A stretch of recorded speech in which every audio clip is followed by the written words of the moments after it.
Días, licenciada Marta Sofía Gálvez. Estamos el día de hoy con ella, es la rectora de la institución educativa Francisco Arango de la ciudad de Villavicencio, a la cual le vamos a hacer una entrevista que tiene como fin evaluar los conocimientos acerca de la legislación educativa. Muchas gracias, licenciada, por acompañarnos el día de hoy. Con todo gusto. La idea es mirar en cómo estamos en cuanto a legislación educativa en Colombia y qué conocemos. Okay. Entonces, empecemos. La primera sería, nosotros tenemos una legislación educativa aquí en Colombia y ella tiene una base, un soporte de tratados internacionales previos a nuestra legislación que la dan como base a la nuestra. Entonces, ¿conoce algunas de esos tratados internacionales? Sí, claro. Por ejemplo, está la Declaración Universal de los Derechos Humanos y la Declaración de los Derechos de los Niños. Sí, claro, sí, listo, sí. Muchísimas gracias. Aparte de eso, otro soporte principal de nuestra legislación educativa es la Constitución Política de Colombia de 1991. Sí. En ella se ha definido que la corresponsabilidad es de 3 personas o de 3 elementos que recaen en cuanto a la educación. ¿Cuáles son esos 3 elementos? Sí, la fundamental para todo niño es la de la familia, el núcleo, la primordial, la familia como tal, el Estado y la sociedad. Sí, claro, son los 3 elementos esenciales. Son muy fundamentales y son esenciales para el desarrollo y crecimiento del niño. También en la otro base fundamental de nuestra legislación es la Ley General de Educación, la Ley 115. En ella se ha establecido que en la educación formal existen 3 niveles claros y que nosotros lo vemos aquí en esta institución. ¿Cuáles son esos 3 niveles de la educación formal? Los niveles son el preescolar como tal, la básica, que está conformada de la básica primaria, la básica secundaria y ya el 10º y 11, que es lo que llamamos la media. Sí. Son los 3 niveles okay. Fundamentales.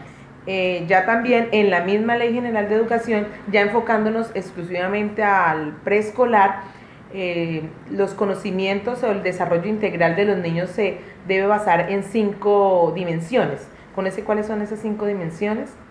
Sí, esas son la cognitiva, que es netamente la parte académica, es la que se refiere más a lo académico, la parte emocional, la parte espiritual, es fundamental, la parte psicomotriz, la motricidad, que ya puede ser fina o gruesa, y la otra es la parte cognitiva, emocional, espiritual, psicomotriz y la parte socioafectiva, muy fundamental.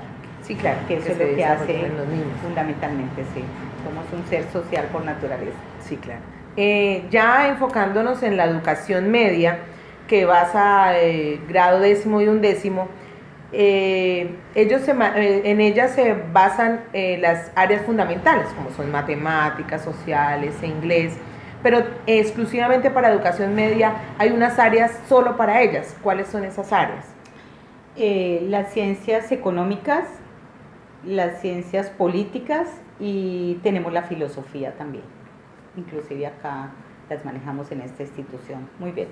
Otro aspecto a tratar en la Ley 115, la Ley General de Educación aquí en Colombia, define unos elementos esenciales del currículo. ¿Cuáles son esos elementos?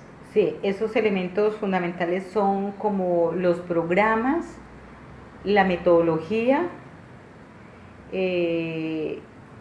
los procesos que se llevan en la institución, y están incluidos también los recursos físicos y los recursos humanos.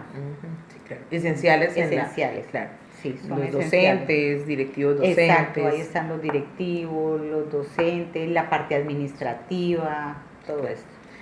Ya pasando un poco, hay un decreto que es el 1860 que fue reglamentado después por la Ley 115, sí, que habla, entre otras cosas, del gobierno escolar. Entre el gobierno escolar, un ente fundamental es el consejo directivo, que supongo que aquí en la institución educativa se desarrolla. Ese consejo directivo, ¿por qué elementos o por qué personas está conformado? Sí, el consejo directivo es el ente máximo, toma las últimas decisiones en toda institución educativa Está compuesto por el rector, que es quien lo presido, en este caso soy yo. Están dos docentes, delegados de las sedes educativas que tenga esta institución, dos estudiantes y también el egresado. Es fundamental el egresado y es importante que haya de pronto un delegado más del sector productivo, que sea muy aledaño y con que tengamos de pronto convenio y trabajemos acá en esta institución. Claro. Eso son lo básico. También retomando el decreto 1860, se nombra la base fundamental de las instituciones educativas, que es el Proyecto Educativo Institucional, o PEI. Nómbreme 5 aspectos que debe tener el PEI. El PEI, bueno, es muy fundamental, comenzando por los procesos de matrícula, 1A al principio de cada año.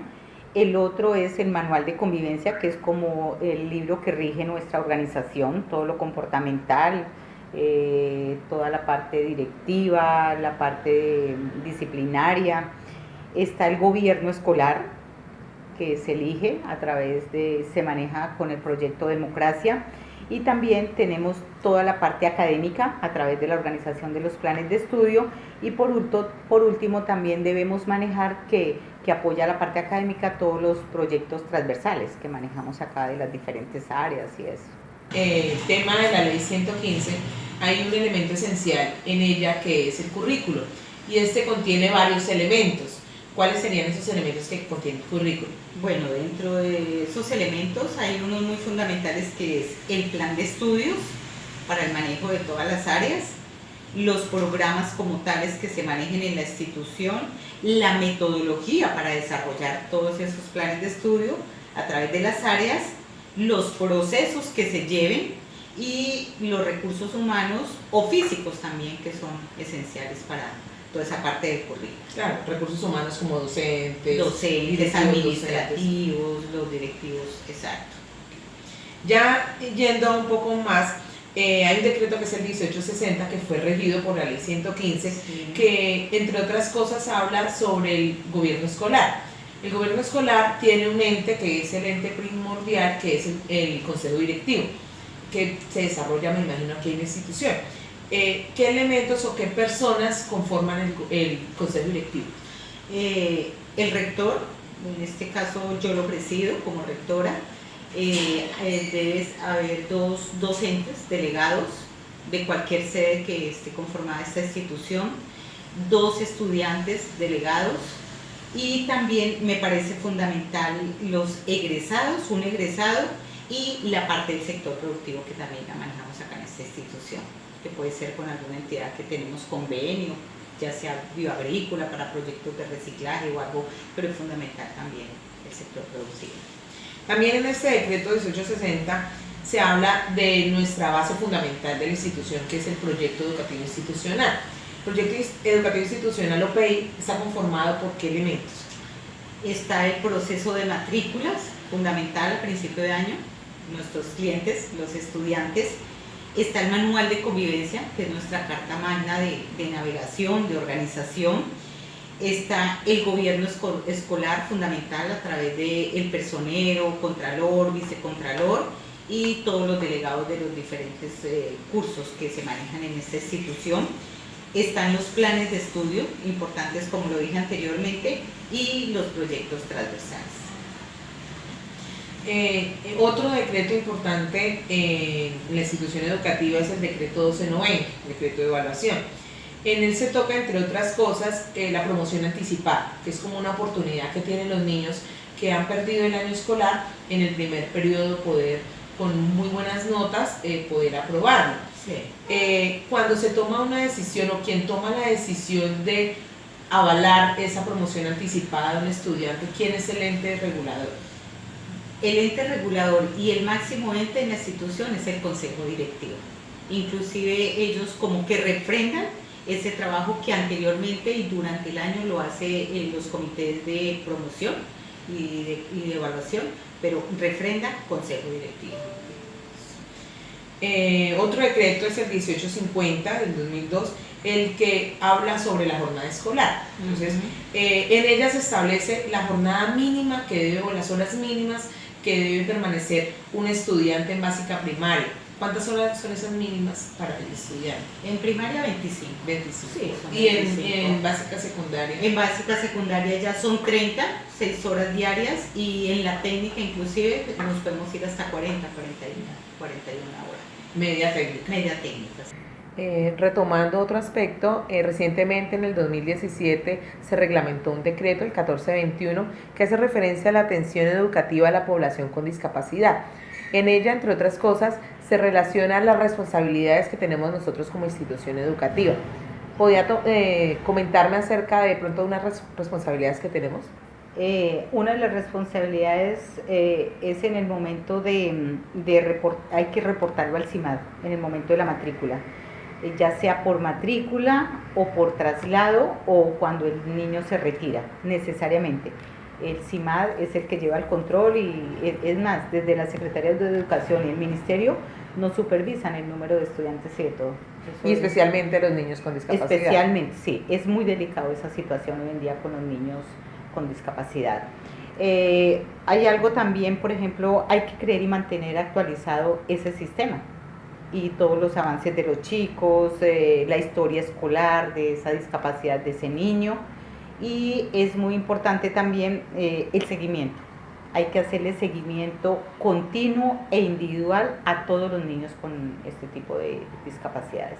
Sí, claro. Es algo muy delicado hoy en día, con todas esas normas acá en Colombia que nos rigen y de todo eso. ¿Esta institución tiene estudiantes con discapacidad? Sí, inclusive es uno de las instituciones de esta ciudad que hemos recibido más niños con algún tipo de discapacidad, y gracias a Dios tenemos el apoyo de la Secretaría de Educación con el personal profesional idóneo para este manejo.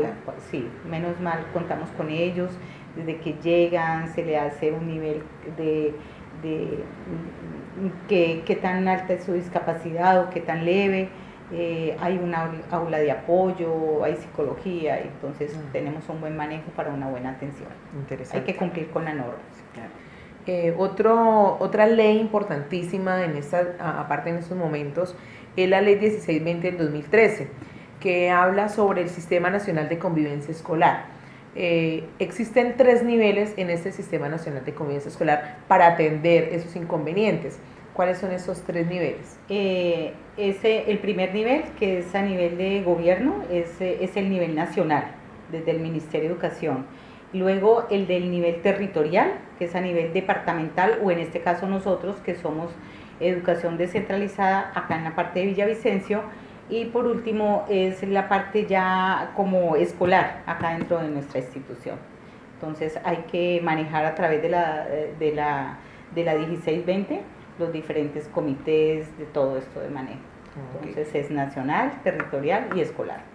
También en esta misma ley 1620 se establece la ruta de atención integral para la convivencia escolar, y establece que debemos tener unos ciertos procesos que se deben cumplir para lograr esa convivencia en la institución. ¿Cuáles son esos procesos? Es muy fundamental primero la prevención.